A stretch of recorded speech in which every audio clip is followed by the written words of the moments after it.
This is Here's How, Ireland's political, social and current affairs podcast, presented by William Campbell. Thank you for downloading episode 91 of Here's How for the 17th of September 2019.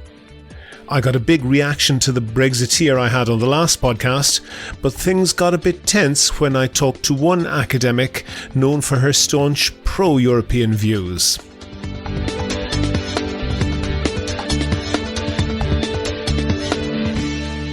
Here's How is Ireland's political, social and current affairs podcast. Make your view heard. Just dial 076 603 5060 and tell the world what you're thinking. Your voicemail may be included in the next podcast. You can find tips on recording your contribution and other ways to contact the show at here'show.ie/call. Coming up on today's podcast. It is complex because most of the public policy challenges facing the world today are actually complex. Come on. Are you seriously saying that there's nobody there who's kind of happy that they don't have well-informed tabloid reporters banging on their door and asking hard questions? Can I say that, in fact, as it so happens, the Commission is a more open bureaucracy than the bureaucracies of the member state. That's coming up shortly. In fact, it's coming up very shortly because I won't have my little rant at the start of the podcast in this episode. For reasons that you'll hear, I'm going to put it at the end. I just want to first thank all of my donors on Patreon. I appreciate you all. For people who don't know, Patreon is a website that allows people to donate $1 or $2 per podcast or per month, and that helps me to devote more time to research and to finding interesting guests. If you think you could do the same as them, there's full details on the website. I have on the line someone with the most impressive CV that I've ever seen. Brigid Laffan is currently Director and Professor at the Robert Schuman Centre for Advanced Studies. She's Director of the Global Governance Programme and of the European Governance and Politics Programme at the European University Institute in Florence. She was previously Professor of European Politics at University College Dublin. While she was there, she was Vice President of UCD and Principal of the College of Human Sciences. She's also an organiser of the annual State of the European Union Conference in Florence, which has a high-powered guest list with people like the President of the European Commission, the President of the European Council, and the President of the European Parliament. Lots of presidents. She was also the founding director of the Dublin European Institute and a member of the Royal Irish Academy. She was a member of the Fulbright Commission and has been awarded the UACES Lifetime Achievement Award, the Thesis Award for Outstanding Research on European Integration, and she's received the National Order of Merit Award from the President of France. Brigid, I don't know if there's a dartboard in the snug of the pub where Nigel Farage drinks his pints, but if there is a dartboard and if there's a picture on that dartboard, it's probably you. You're the type of academic, bureaucrat, diplomat that he hates. What do you think of him? So Nigel Farage is what I would describe as a Europhobe. He's not a Eurosceptic. A Eurosceptic, in my view, is someone who opposes either the entire European project, it's a political project, or aspects of it. Whereas Nigel Farage cannot see any merit at all in what has been achieved in Europe in the post-war period. So he's a Europhobe. I think he has had an extraordinary impact on his own country. Without Farage, I don't think Cameron would have had a referendum, and without that referendum, then Brexit would not be imminent.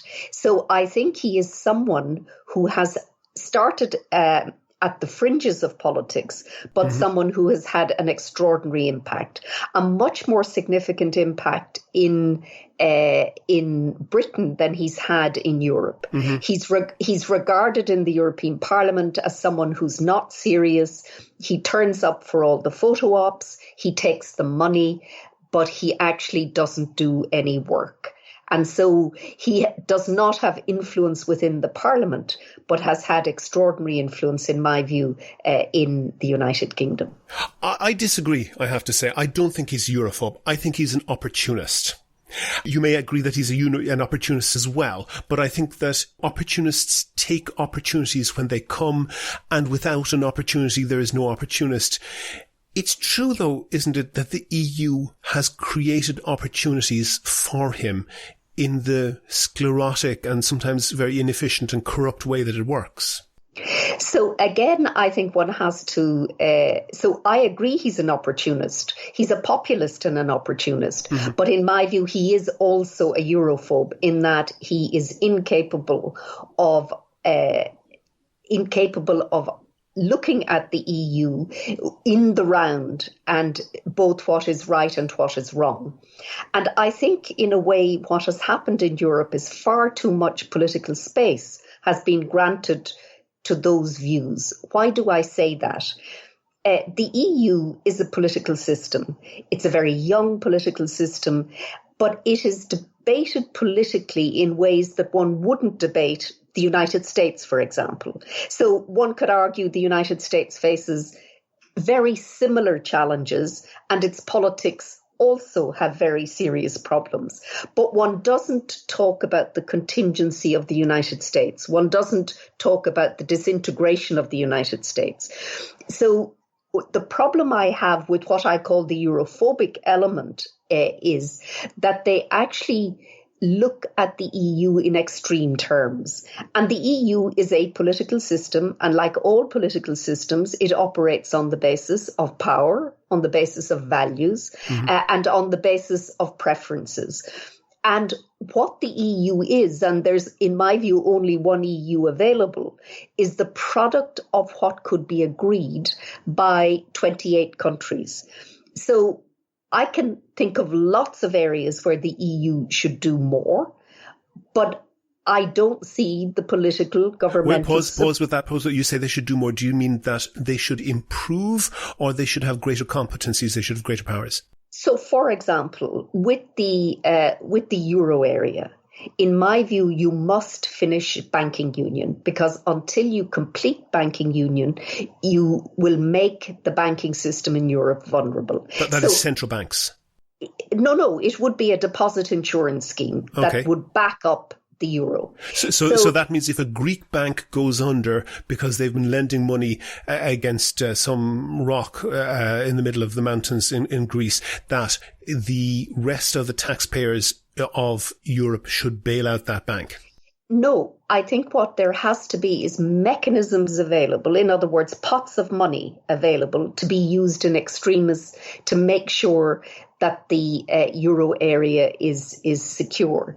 There are also those who would go much further and argue that you need fiscal federalism. In other words, you need redistribution within the euro area from the richer parts of Europe to the poorer. There is some redistribution in the EU, but in my view, it is limited and will remain limited because the EU isn't a nation state. There is solidarity within the EU, but it can't be as deep or as thick as solidarity within a state where there is Pause for a moment, Brigid, because I know that you're very strongly a pro-European academic and that you've essentially been that way for your entire career, and you've argued very, very strongly in a whole number of different forums that. But it is true, isn't it, that there are failings of the EU, and even the biggest fans of the EU must admit that there are failings that have created opportunities into which people like Nigel Farage and other populists in other countries have wormed themselves. I actually think that they're not interesting people at all, because where there are opportunities, there will be opportunists. So can I ask you, just be very specific with me. Mm-hmm. Tell me, specifically, what do you see as those failings? What precisely are the failings that you are talking about? Number one, I would say a democratic deficit. That if you take the TDs in Dáil Éireann, I would say that a fair number of them wouldn't be able to name, if not the first name, at least the family name of the majority of their voters. We have a very, very close relationship with our politicians. That is extreme in European terms, but there is no country where powerful people are so distant from their electorate as is the European Commission from the people it rules. And people, a very, very powerful trope used by the Vote Leave campaign in the EU was to say that this system is undemocratic.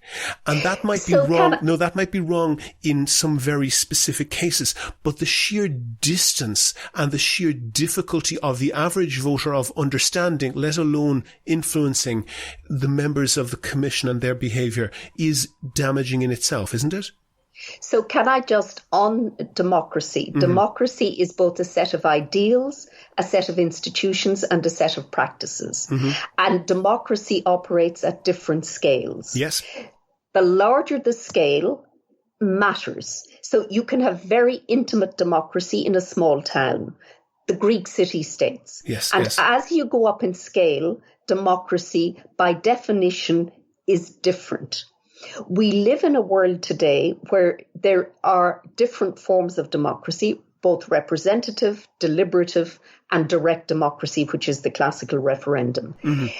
Now, if I look at the EU as a political system, it is not as democratic as the politics of a member state because, as you describe, the scale is smaller. But if I look at the EU from the international system down, which is also valid in terms of benchmarks, what I see is a system of checks and balances, a rule of law, a parliament that involves members from the northern Finland to southern Portugal. Sure. The parliament is very democratic. Unfortunately, it's not very powerful. No, it is extremely powerful. Again, that's a myth. The European Parliament has received... Can it propose legislation? No, but that's because, and there's a reason, and I'll come back to that. The European Parliament has received, it is a co-legislator with the Council and is a very powerful institution. So what are the checks and balances in democratic terms in this system? It is a dual system of representing the peoples of Europe via the European Parliament and the states of Europe via the European Council and the Council of Ministers. And those are extremely constrained in what they can do. They operate on the basis of rules, procedures and institutions. Now, where does the Commission come in all of this? The idea that the Commission is unelected. Again, the Commission will have to be endorsed by the entire European Parliament. Pause with that, because I understand, and there is an unsophisticated criticism of it to say that, it's just unelected bureaucrats, and I don't want to go down that unsophisticated route. But take by analogy the American presidency, and that's elected via an electoral college. That's an anachronism of history that's to do with the fact that when it was created, the communications were just not possible to have a modern type election that we would have today. But the effect is that American voters don't vote for the president. They vote for someone who votes for the president. And that gives roughly democratic results most of the time, and sometimes very undemocratic results whereby twice in this century, the person who won the vote did not become president. It is a fact, isn't it, that the more layers you put between the voter and the elected, the more problematic the system is. So just let's stop there, because the EU has 28, soon to be 27 countries. There is no way, it is simply illusionary to think that that will not be a complex system of checks and balances, predominantly to protect states. And remember, through history, small states have always struggled to overcome power and imposition. And the EU is the best international system that small states have ever had in history. Much better than empire and much better than the pressure of large states. And so when you talk of democracy, you have got to also ask, what are the alternatives? I would, for example, personally favour the direct election of the Commission President to remove that person from the responsibility only to the European Parliament. But there is not at this stage, there may well be in future, a support for that by those who have power. And I go back to this. The EU that we have now is the EU that is available through the democratic politics of the member states. Are you saying it cannot be improved? Of course it can. Of course it can. But it can only be improved by agreement. It can only be improved by consensus. Hold on for a second. The member state governments are very much more powerful, largely because they understand the system. And I'm always suspicious of complex systems because I suspect sometimes people make them complex in order to prevent people from understanding. And it is true that in the way that nobody knows who the Prime Minister of Switzerland is, nobody knows who the European Commission members are. They have no profile, even though they are very, very powerful, and because they can keep out of the popular imagination, and that is not good for democracy. So firstly, you cannot have a European Union without states. So you can't wish them away. They are powerful, yes. They're powerful because they are important. Yeah, but nobody's disputing that. But then you have to have balances between the EU of the member states and the EU of the peoples. Mm-hmm. So again, going back to complexity, the EU is not complex to disguise or obfuscate things. It is complex because most of the public policy challenges facing the world today are actually complex. Come on. Are you seriously saying that there's nobody there who's kind of happy that they don't have well-informed tabloid reporters banging on their door and asking hard questions? Can I say that, in fact, as it so happens, the Commission is a more open bureaucracy than the bureaucracies of the member states. It has much more transparency built into it in terms of its documents. They're there for those who opt to follow them. The reality is most people, most of the time, just want things to work. Mm-hmm. The proportion of any electorate that is politically active at any time is very small. We happen in Ireland to have a very there's a high level of political efficacy in the society. The Irish talk a lot about politics. They discuss politics. They discuss politics at work. They discuss politics at the home. That is not the norm.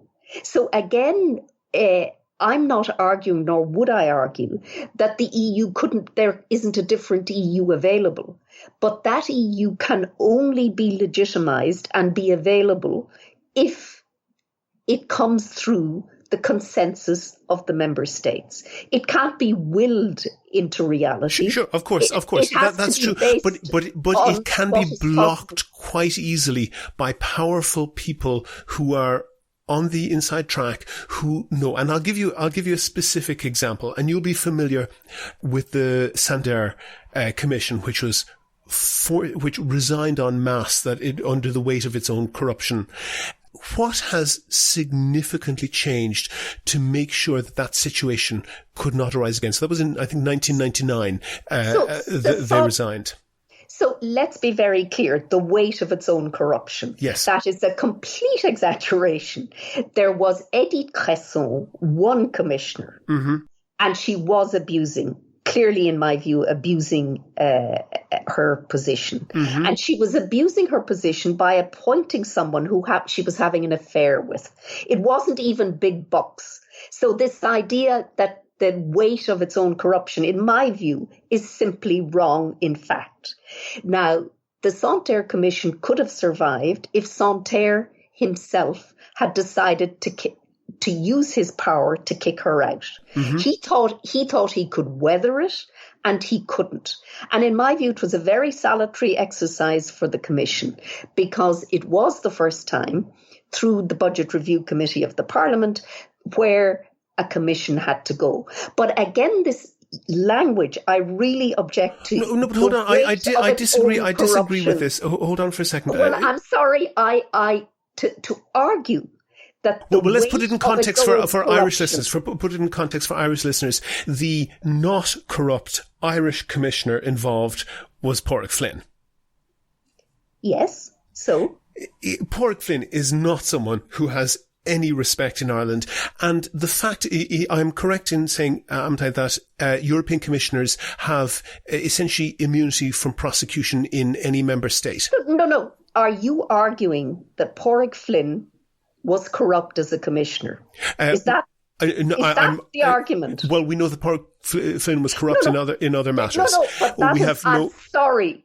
This is really dangerous stuff. Can I give the reasoning behind that? Can I give the reasoning behind that, no, Brigid? I'm sorry. Because I actually, do you know what?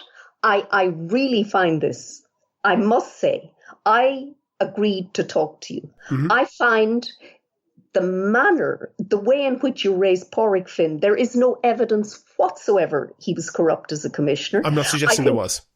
No, but I'm sorry, but this is not what I regard as ethical interviewing. Can I give the reason behind that then? No, I'm really sorry. I think you are trying to make a point on the basis of something that is disconnected from it. Pádraig Flynn was the commissioner. Yes, Pádraig Flynn was found by tribunals in Ireland to have behaved, in my view, both corruptly and unethically. Mm-hmm. But there is no evidence whatsoever, none, that he in any way was corrupt as a commissioner. I accept that. It has no bearing on the point that we are discussing. None. Can I say why I think it has a bearing, and I will allow you to tell me if I'm wrong? Well, to be honest, I'm getting extremely uncomfortable with this discussion. I'm getting extremely uncomfortable. Well, allow me to say why I think it's connected, and if you think I'm wrong, I will allow you to full rein to explain that. Commissioners have, as I understand it, immunity from prosecution in any member state, and it is also an extremely prestigious job. Politicians are very glad to get it. And the tendency is that it can be a useful kick upstairs for a prime minister who has a difficult senior politician that they don't want hanging around in their country. And that means that it tends to be populated with problematic politicians more than might otherwise be the case. Is that not a fair observation? No, Tell me why. Because there have been outstanding European commissioners, mm-hmm. who have done extraordinary work in all sorts of policy areas and have rendered our continent more prosperous and safer, with cleaner air, with cleaner water. And to be honest, if you want to brand all commissioners, because that's what you're doing in this frame, well, I'm sorry, but the frame is wrong. It is wrong in fact, and in my view, it's unethical. Because what you are doing is you are taking a group of people whom you probably don't know an awful lot about, and you are basically saying that they are kicked upstairs. And in other words, you are dismissing an entire cohort of people since 1958. No, I'm not. What I'm saying is that sweeping statement. I really, genuinely am very uncomfortable with this discussion. Let's park that in that case. I won't pursue that any further. Because I think it's really important in a world where politics is in a very volatile and vulnerable place that we actually use language carefully, mm-hmm. and that we do not exaggerate. And we do not make what I consider to be unfounded blanket claims. I think facts really do matter. Would you agree that in Ireland's case, appointment of the European Commissioner has sometimes been more to do with internal politics? That's to say, appointing someone who has the potential to be awkward if they were to remain in national politics? You better tell me who those are, because in fact we've been broadly very well served by the people we've sent to Brussels. We have had Maura Geoghegan-Quinn, who was Fianna Fáil, did well in research. Phil Hogan is doing a very good job in ag at the moment. Peter Sutherland was an outstanding commissioner. Ray McSharry was an outstanding commissioner. Paddy Hillary, our first commissioner, was outstanding. So I just don't get what you're basing these arguments on. I don't see the evidence. Okay, let's park that in that case, and I accept what you say. I'm looking at a quote from Cecilia Maelstrom, one of those commissioners, who said that the scale of corruption in the EU is, quote, breathtaking, and that she was able to document 120 billion euros per year lost, but said that the true cost was probably much higher. And the European Commission refused to publish some years back the EU anti-corruption report. Do you think people are justified in being worried about those things? So every year, the European Court of Auditors engages in very, very minute analysis of EU expenditure. And it highlights where the irregularities are and where the problems are. Yes, there is misuse of EU money. But the misuse of EU money happens in member states. It doesn't. By definition. No, there have been problems. For example, the Stats Office in Luxembourg had a problem in terms of its tendering processes. And that was discovered and dealt with. And it was not good, because corruption in any political system, particularly financial corruption, is extremely unhealthy. But if we want to see the EU in the round, then the EU budget is less than 1% of the gross product of the member states. So it's in comparative terms very small. So if that's your issue, if corruption in the EU is the lens through which you see the EU, then that's fine. But it is only one lens and one part of the EU. And we can spend an hour discussing it. But I don't know where we go with it. They have an anti-fraud squad. They've strengthened the law. They do the inspections at the member states. Could they do more? Absolutely.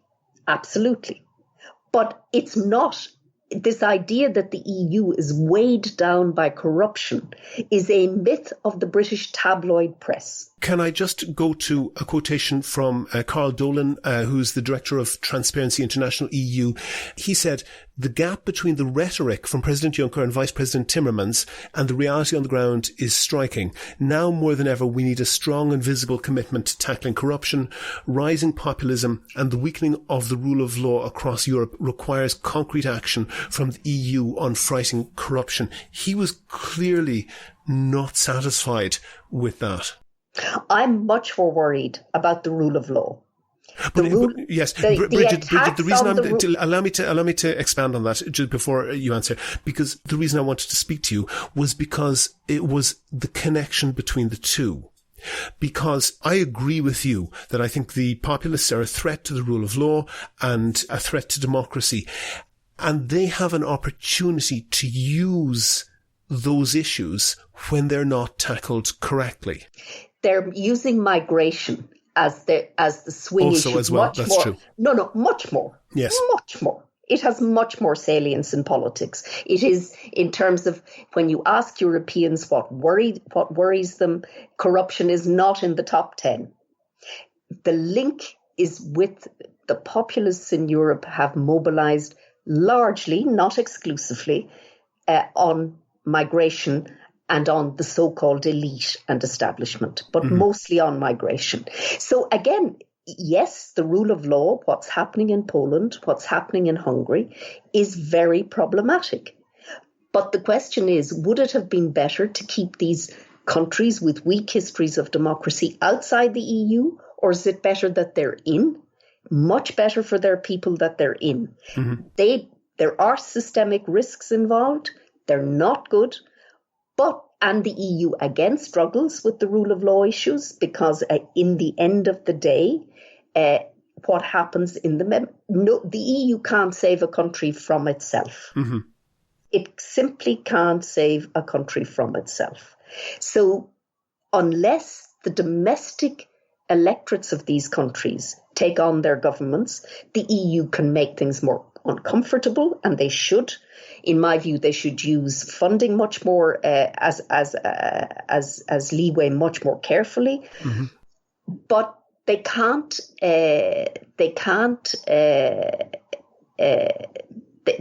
sort out countries. It's not an empire. I agree with that. I agree with that. And I think you're correct in what you're saying. I think you're correct in what you're saying. But I just want to pick you up, and you mentioned immigration, migration, and in perhaps a very uneducated way, because of course the EU doesn't have competency on third country migration into EU. That's down to the member states. And you said that corruption is lower down on the list of topics. I would suggest to you that there isn't a list of topics. There is a nebulous feeling that is self-confirming. And one of the elements of that is a feeling, and may not always be accurate, but there are accurate elements to it, that the EU is corrupt or allows corruption, and that is. I really think you're talking to the wrong person. I genuinely did not and would not have agreed to this discussion if I thought the entire thing was the lens of corruption. That seems it's to be absolutely the not. only lens you have on the EU. And to be honest with you, the EU has challenges with corruption, but no more. Don't tell me that the EU is more corrupt than the United States government. I'm not saying that. I just find the conversation unhelpful.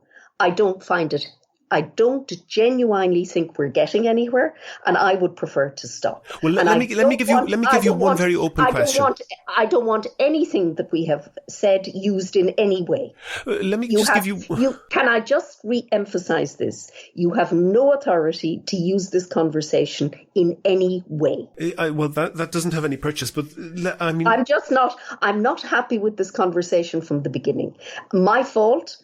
I should have asked you what it was about. Well, my real simple question is, what response can the EU have? Clearly, the situation that we're currently in is a very difficult one. Can the EU change anything? Look, I genuinely want to bring this to a halt. It's not been a good conversation from my point of view. I wouldn't have agreed to do it if I thought this was the tone, if I thought this was the lens that was being used. I wasn't told. My fault. I should have asked you, but I really want to bring this to an end. Fair enough. Thank you. If you liked the Here's How podcast, please rate and review the show on iTunes and other podcast providers. Share it on Facebook and Twitter. Tell your friends. But most of all, make your views heard. Call us on 076 603 5060. I just want to follow up on a couple of things that Brigid said there. The first point to address is where she said that she wasn't giving me permission to use the interview. That has no validity whatsoever. I told her very clearly that I was recording an interview for the podcast, and even if I didn't, I don't need her permission or anyone else's to do so. I can think of a lot of politicians who would like to withhold permission to report some of the things they had said. We don't have very robust media independence in Ireland, but we'd have none at all if anyone could veto coverage of themselves. But on the substantive point, the Santer Commission, which resigned en masse in 1999, in my view is a very relevant topic for discussion because the method of nominating commissioners has not substantially changed since then. Each government chooses one politician who they send to become a commissioner, basically a Europe-wide minister for something, in the way that Phil Hogan is the European Commissioner for Trade. As I mentioned to Brigid, commissioners have immunity from prosecution for any crime in any EU country. That's not so surprising when it comes to international officials like ambassadors. They couldn't work in other countries if the host government could harass them with frivolous investigations every time that they did something the host didn't like. But to get immunity in your home country, that's extraordinary. It does happen to a limited extent in other countries, but it's normally restricted to preventing legal cases regarding what they do in office. In this case, it covers all crimes, including any that were committed before you got the job. Brigid also rankled at my mention of the corruption of Pádraig Flynn, saying that his corruption was not related to his work as a commissioner. That's true, but think about that claim for a moment. Flynn was a corrupt politician, but it was okay for him to be commissioner because he was already corrupt when he got the job. And we haven't found any evidence that he used the commissioner job to enrich himself in the way that he did when he was a national politician. Is that really where we're setting the bar? And Brigid was flat wrong when she tried to suggest that the only thing wrong with the Santerre Commission was that the French commissioner, Edith Cresson, gave a job to someone she was having an affair with. A later inquiry found that she, quote, failed to act in response to known, serious and continuing irregularities over several years. She was found guilty of hushing up irregularities where vast sums of money went missing. And it wasn't just her and Flynn. There were serious allegations of corruption and incompetence against the Spanish commissioner Manuel Martín González as well. But my real beef is not with the individuals, it's with the system. We can take Flynn as an example because we know how Irish politics works. He was appointed European Commissioner by Albert Reynolds in 1992. At the time, Reynolds had only recently replaced Haughey as leader of Fianna Fáil, and Reynolds was looking to shore up his power base. Flynn was a major political figure at the time and in a position to make trouble for Reynolds. Sending Flynn to a big job with a big salary in Brussels was a good solution for that problem. And there were rumours, which turned out to be true, of industrial-scale corruption at the top of Fianna Fáil. Everyone in political circles at that time knew that, at the very least, Flynn was a person of interest in that. So again, sending him to a job where he had immunity from prosecution was a solution to a domestic political problem rather than a high-minded appointment of the best person for the job. Another nakedly political appointment was that of Richard Burke by Charlie Haughey in 1982. Burke was a Fine Gael TD and Haughey calculated, correctly as it turned out, that Fianna Fáil would win Burke's seat in the resulting by-election, shoring up Haughey's minority government. And Ireland is not unique in using plum jobs in Europe as a way to solve domestic political problems. Brigid said that some fine individuals served as European commissioners, and that's certainly true. But some have been appointed for the wrong reasons because the system incentivizes that. And that's a problem that needs to be addressed. Brigid is also absolutely right that there are people out there trying to talk down the EU in an effort to destroy it. But the solution to that is not to hide or deny the problems. If you want the EU to thrive, the best thing to do is to shine a light on those problems and solve them. Do you agree? Do you disagree? If you want your point of view heard, dial 076 603 5060 and leave a contribution for the show. The lines are open 24/7 and you can find tips on how to record a good contribution and other ways to contact the podcast at here'show.ie/call.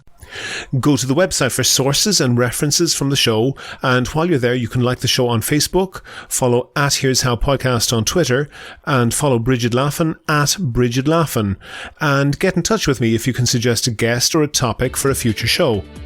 Also, you can find out how to subscribe to the podcast for free on your computer, on your phone or by email. All that, including my Patreon link, are at www.here'show.ie. The Here's How podcast is produced and presented by me, William Campbell. Thank you for listening.